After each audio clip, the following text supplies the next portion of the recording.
Evangelho de João, capítulo 9, versículos de 1 a 7. Passando Jesus, viu um homem cego de nascença.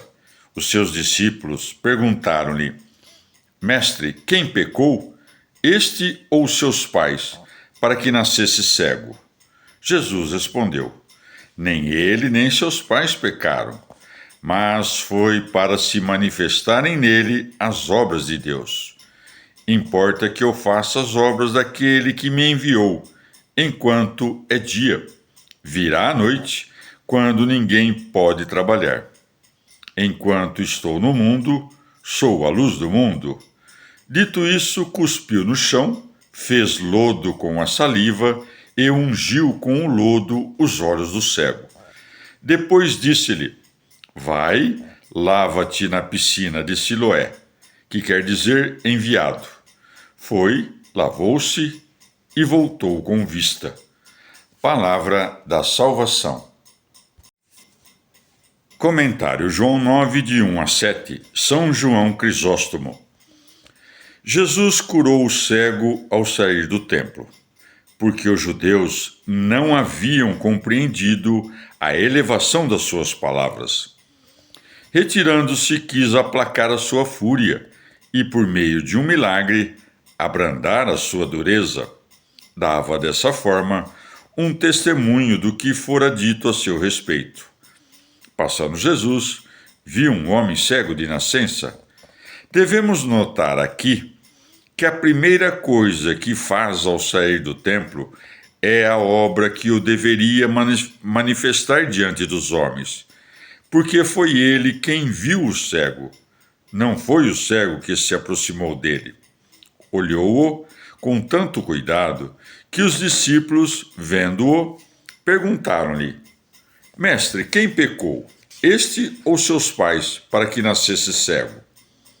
Fizeram esta pergunta porque, em outra ocasião, depois de haver curado o paralítico, o Senhor lhes havia dito: Eis que estás são, não peques mais. João 5,14.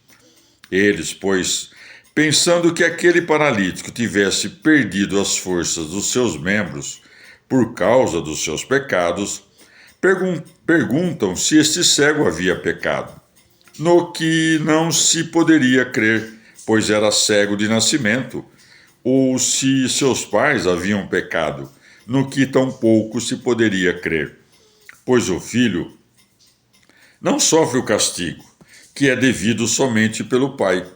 Jesus respondeu: Nem ele, nem seus pais pecaram. Não quer dizer com isso que outros hajam nascido cegos por causa dos pecados dos seus pais, pois não acontece que um homem seja castigado pelo pecado que outro cometeu. As palavras, para se manifestarem nele as obras de Deus, não se referem à glória do seu Pai, mas à sua própria glória, pois a glória do Pai já se havia manifestado. Mas, por acaso, ele padecia injustamente da sua cegueira? Entendo que esta foi para ele um benefício, pois, por sua causa, viu com os olhos da alma. É evidente que aquele que lhe havia dado o ser, tirando-o do nada, tinha também o poder para deixá-lo sem nenhuma espécie de injustiça. Segundo alguns expositores, a partícula ut não indica causa, mas efeito, como aquela outra passagem. Sobreveio a lei para que abundasse o pecado. Romanos 5,20. No sentido de que o Senhor, abrindo os olhos fechados e curando outras doenças do corpo, fez brilhar a sua glória pela manifestação do seu poder. Como o Senhor dissera, falando de si mesmo, para se manifestarem nele as obras de Deus, acrescenta: Importa que eu faça as obras daquele que me enviou, isto é necessário que eu manifeste a mim mesmo e faça aquilo que manifesta que faço as mesmas obras do Pai. Prossegue. enquanto é dia, isto é, enquanto é permitido aos homens crerem em mim, enquanto dura esta vida. Importa que eu faça as obras. Dá a conhecer o mesmo nas palavras seguintes: virá a noite, quando ninguém pode trabalhar. Fala da noite, de acordo com aquelas palavras. Lançai-o nas trevas exteriores. Mateus 22, 13. Ali será a noite, em que ninguém poderá trabalhar, mas todos receberão a recompensa de suas obras. Se hás de fazer algo, faze-o enquanto vives. Depois, com efeito, não haverá nem fé, nem trabalhos, nem arrependimento. Como por suas obras confirmou as palavras que proferira, o evangelista acrescenta: dito isto, cuspiu no chão, fez lodo com a saliva e ungiu com o lodo os olhos do cego. Aquele que, a partir do nada, trouxe ao ser substâncias maiores, poderia, com maior razão, criar olhos sem se valer da matéria. Quis, porém, nos ensinar que ele era o próprio Criador, que no princípio se serviu do barro para formar o homem. Por isso, não se serve da água para fazer o lodo, mas da saliva, para que não se atribuísse o poder à fonte e aprendesses que foi pelo poder de sua boca que abriu os olhos ao cego. Por último, a fim de que a cura não fosse atribuída à virtude da terra de que se serviu, ordenou-lhe que se fosse lavar. Depois disse-lhe: vai, lava-te na piscina de Siloé, que quer dizer enviado, como dizendo: para que saibas que eu não necessito do lodo para conceder a visão. E como a virtude que havia na piscina de Siloé era a virtude do próprio Cristo, o evangelista dá-nos em seguida a conhecer o significado deste nome, quando diz que quer dizer enviado, para ensinar-nos que o que cura nela é Cristo. Com efeito, assim como o apóstolo nos ensina que Cristo é a rocha, 1 Coríntios 10, 4, assim também é Cristo a Siloé espiritual, sendo o nascimento repentino daquele fluxo de água um sinal da manifestação de Cristo contra toda a esperança. Mas por que não ordena que se lave imediatamente, mas o envia a Siloé? Para destruir a impiedade dos judeus, convinha que todos o vissem andar com o lodo nos olhos. Convinha também manifestar-lhes que ele não desconhecia a lei e o Antigo Testamento. Não havia por que temer que a glória desta cura fosse atribuída a Siloé. Muitos, com efeito, haviam ali lavado os olhos, mas nenhum alcançou tão grande benefício. Também para que aprendas a ter a fé do cego, que não contradiz de forma alguma a ordem do Senhor, nem disse consigo mesmo: o lodo costuma aumentar a cegueira. Lavei-me muitas vezes em Siloé e jamais fui curado. Se tivesse algum poder, eu já estaria curado. Mas obedeceu prontamente. Foi, lavou-se e voltou com vista. Desse modo, manifestou a sua glória, porque não é pequena glória ser reconhecido como autor da criação, pois a fé que se tem quanto às coisas maiores contém a fé quanto às menores. Entre todas as obras da criação, a mais nobre é o homem. Entre todos os membros que temos, o mais nobre é o olho, que rege o corpo e adorna o rosto. E o que o sol é para a terra, o olho é para o corpo. Por isso, seu lugar elevado, colocado como que em um posto régio. Evangelho de João, capítulo 9, versículos de 8 a 17. Então os seus vizinhos e os que o tinham visto antes pedindo esmola diziam: Não é este aquele que estava sentado e pedia esmola? Uns diziam: é este. Outros, porém, de nenhum modo, mas é outro que se parece com ele. Porém, ele dizia: sou eu. Perguntaram-lhe: como te foram abertos os olhos? Ele respondeu: aquele homem que se chama Jesus fez lodo, ungiu os meus olhos e disse-me: vai à piscina de Siloé e lava-te. Fui, lavei-me e vejo.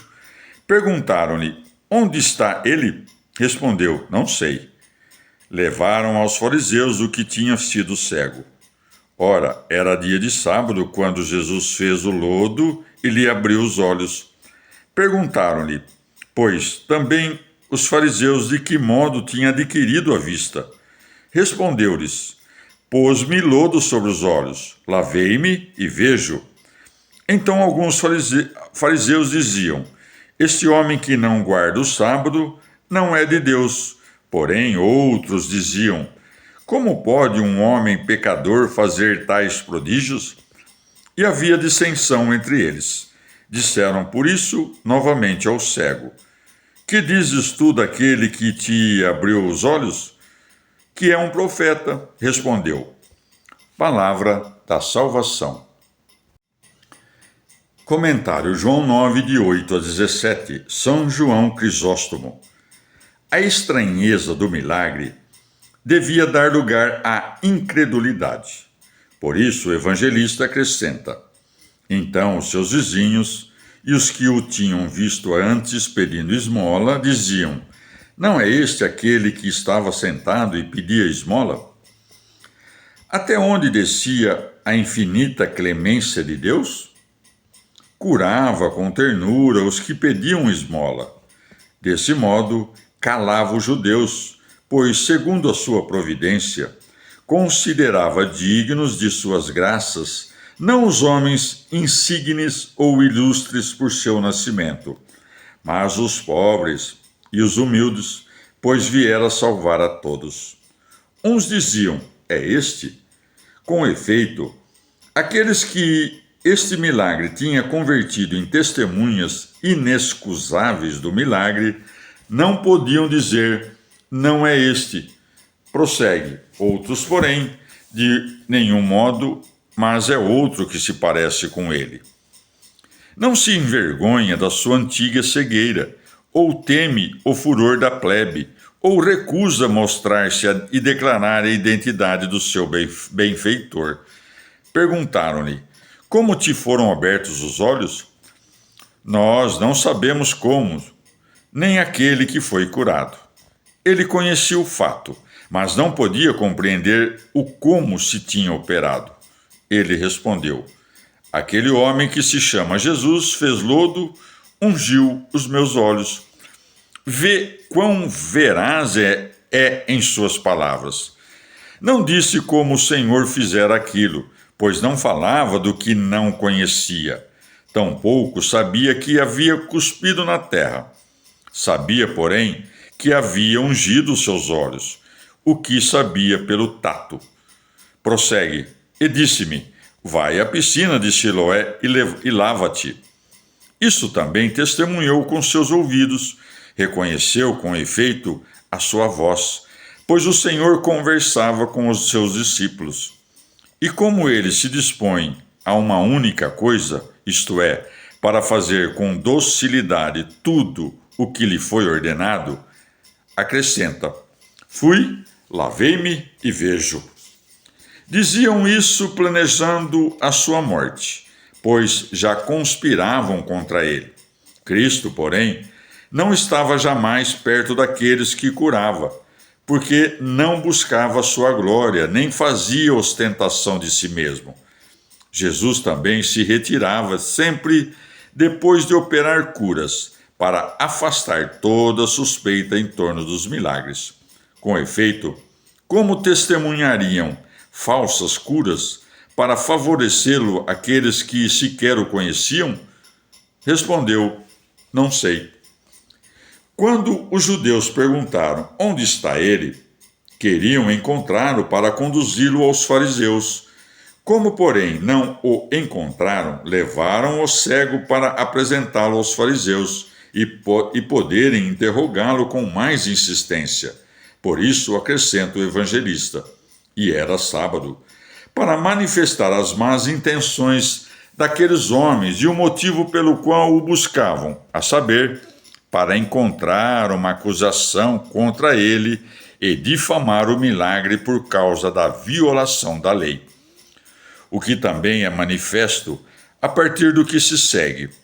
Perguntaram-lhe, pois, também os fariseus, de que modo tinha adquirido a vista. Vê como o cego não se perturba.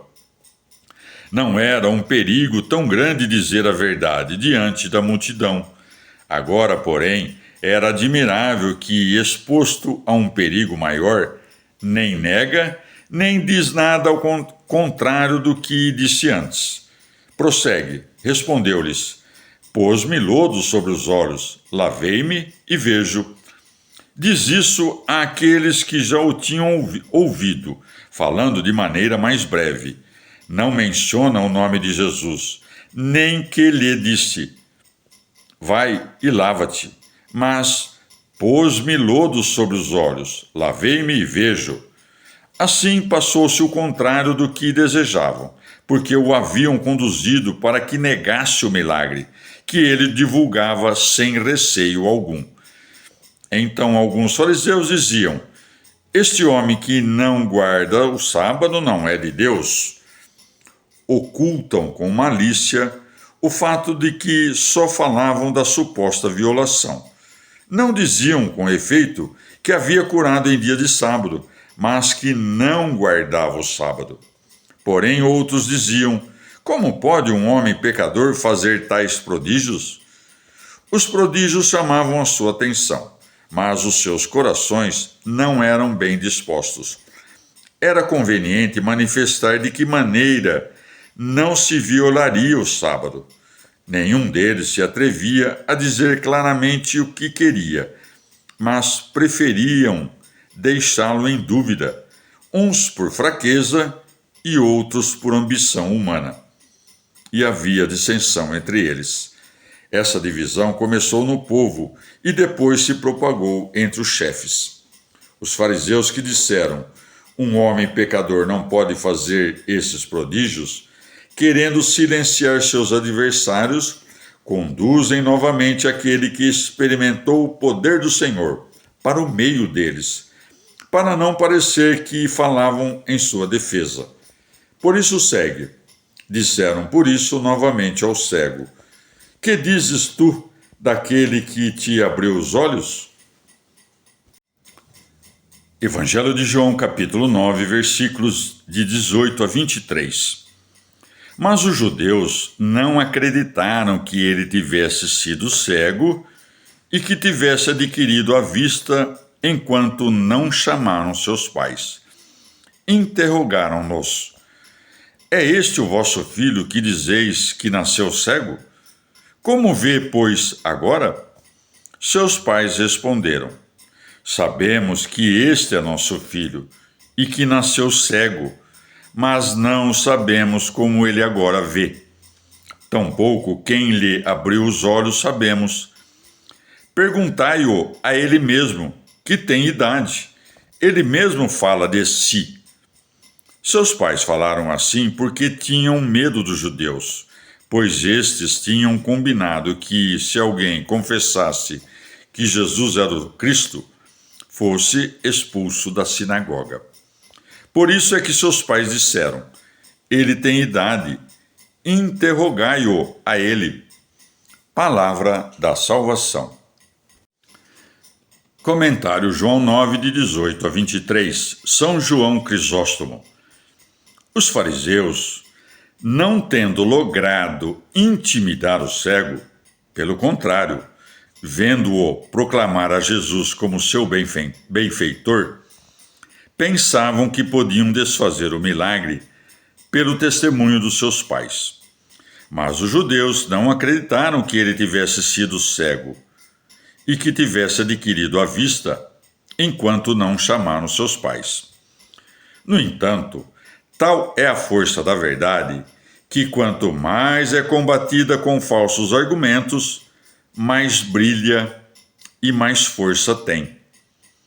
A mentira luta contra si mesma e não consegue senão fazer brilhar mais e mais a verdade pelos próprios meios com que a tenta obscurecer. E isto é o que acontece aqui. Para que ninguém dissesse que o testemunho do povo não tinha nenhum valor, pois podia muito bem se deixar enganar pelas falsas aparências, fazem com que se apresentem os pais, que conheciam melhor que ninguém o seu próprio filho. Foram colocados em meio à assembleia e interrogados com grande fúria. É este o vosso filho que dizeis que nasceu cego? Não dizem que foi cego, mas que dizeis que nasceu cego.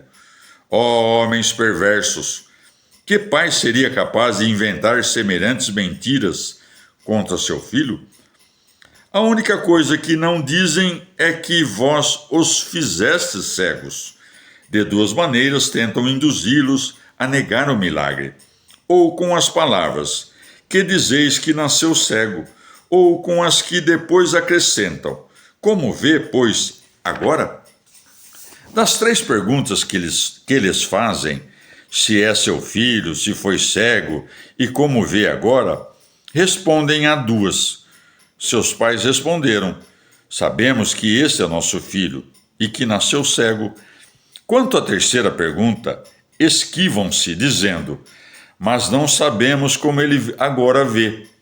Tampouco quem lhe abriu os olhos sabemos. Para que a verdade se manifeste, ninguém senão aquele que foi curado e que era digno de fé dá testemunho do milagre. Por isso segue: perguntai-o a ele mesmo, que tem idade, ele mesmo fala de si. Quão ingratos se mostraram os pais, que silenciaram a respeito do que sabiam por medo dos judeus. Seus pais falaram assim porque tinham medo dos judeus. Mais uma vez, o evangelista manifesta aqui o pensamento e a intenção dos judeus, pois esses tinham combinado que, se alguém confessasse que Jesus era o Cristo, fosse expulso da sinagoga. Evangelho de João, capítulo 9, versículos de 24 a 34. Tornaram, pois, a chamar o homem que tinha sido cego, e disseram-lhe: dá glória a Deus. Nós sabemos que esse homem é um pecador. Então disse-lhes ele: se é pecador, não sei. O que eu sei é que era cego, e agora vejo. Disseram-lhe, pois: que é que te fez ele? Como te abriu os olhos? Eu já vô-lo disse, e vós não me destes atenção. Respondeu-lhes: por que o quereis ouvir novamente? Quereis, porventura, fazer-vos também seus discípulos? Injuriaram-no então e disseram: discípulo dele és tu. Nós somos discípulos de Moisés. Sabemos que Deus falou a Moisés, mas este não sabemos de onde é. O homem respondeu-lhes: é de admirar que vós não saibais de onde ele é, que me tem aberto os olhos. Nós sabemos que Deus não ouve os pecadores, mas quem honra a Deus e faz a sua vontade, esse é ouvido por Deus. Desde que há mundo, nunca se ouviu dizer que alguém abrisse os olhos a um cego de nascença. Se este não fosse de Deus, não poderia fazer nada. Responderam-lhe: tu nasceste coberto de pecado e queres nos ensinar? E lançaram-no fora. Palavra da salvação. Comentário João 9, de 24 a 34. São João Crisóstomo. Como os pais remeteram os fariseus àquele que fora curado, eles o chamaram pela segunda vez. Por isso é dito: Tornaram, pois, a chamar o homem que tinha sido cego. Os fariseus não diziam abertamente: nega que Cristo te tenha curado. Mas, sob o pretexto de piedade, querem induzi-lo a tal. Por isso segue, dá glória a Deus, como dizendo: declara que Cristo nada operou em ti. Por que, então, não o arguistes quando disse: qual de vós me arguirá de pecado? Como o mesmo que dissera que é um profeta, agora diz: se é pecador, não sei. Por acaso agora tem medo? De modo algum. Ele quer que este seja o testemunho da verdade que faça desaparecer a acusação contra Cristo. Quer também dar a sua resposta à força do seu reconhecimento. O que eu sei é que era cego e agora vejo. Como dizendo: nada digo agora quanto a ser pecador ou não, mas o que posso assegurar é o que sei claramente. Como eles não podiam destruir o fato, voltam à primeira questão, interrogando-o novamente sobre como foi curado, tal como cães a farejar a caça de um lado para outro. Disseram-lhe, pois: que é que te fez ele? Como te abriu os olhos? Dando ocasião para desvirtuar o milagre do Salvador. Enquanto as perguntas que faziam exigiam explicações, ele respondia com deferência. Quando, porém, a verdade já havia triunfado, passa a falar-lhes com desembaraço. Por isso segue: eu já vô-lo disse, e vós não me destes atenção. Respondeu-lhes: por que o quereis ouvir novamente? Como dizendo: não fazeis caso do que é dito. Não mais responderei às vossas perguntas, que não têm outro fim senão cavilar. Por isso segue: quereis, porventura, fazer-vos também seus discípulos? Tanto é forte a verdade quanto é fraca a mentira. A verdade torna ilustres e glorifica os homens, por mais desprezíveis que fossem antes, ao passo que a mentira leva mesmo os poderosos à fraqueza e ao desprezo. Prossegue: injuriaram-no, então e disseram: discípulo dele és tu. Preferis e dais mais crédito ao que ouvis do que ao que vedes com vossos próprios olhos. Porque todas as coisas que dizeis saber recebestes de vossos pais.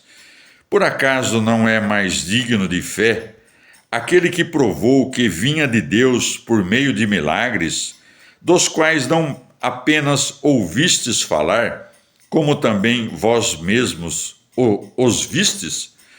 Por isso segue: o homem respondeu-lhes: é de admirar que vós não saibais de onde ele é e que me tem aberto os olhos. Em todas as oportunidades, ele menciona o milagre, pois os fariseus não o podiam negar e haveriam de ser convencidos por ele. E como os fariseus disseram que um homem pecador não pode fazer tais milagres, ele volta essas palavras contra eles próprios.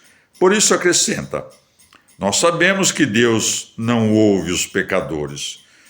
Como dizendo: quanto a isto, vós e eu concordamos.